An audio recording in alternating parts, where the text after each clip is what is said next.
किसी वक्त मैं इंडिया के एक बहुत बड़े अहम रकून समझे जाने वाले जावगल श्रीनाथ के टेस्ट और ओडीआई स्टैट्स के हवाले से बात करते हैं। टेस्ट क्रिकेट में उन्होंने 67 मैचेस में 236 विकेटें हासिल की हैं, 30.49 की बॉलिंग एवरेज।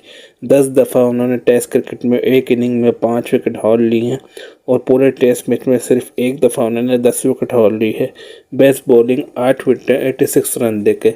कैचेज़ उन्होंने पकड़े हैं 22। टेस्ट क्रिकेट में वो थोड़ी बहुत बैटिंग भी कर लेते थे। उन्होंने 14.21 की एवरेज से 1009 रन बनाए हैं, जिसमें 4 फिफ्टियाँ शामिल हैं। 76 इनका हाईएस्ट है। 229 ओडीआई में उन्होंने 883 रन बनाए हैं। एक 50 उन्होंने बनाई है। टॉप स्कोरर 53 इन्होंने बनाया है। और जहां तक उनकी बॉलिंग की बात की जाए, 229 ओडीआई में 315 विकेटें ली हैं। Bowling average 28.08। 3 दफ़ा इन्होंने 5 विकेट हार ली है। 5 विकेटें 23 रन देके इनका बेस्ट स्कोर है और 32 कैचे इन्होंने टेस्ट क्रिकेट में लिए हैं।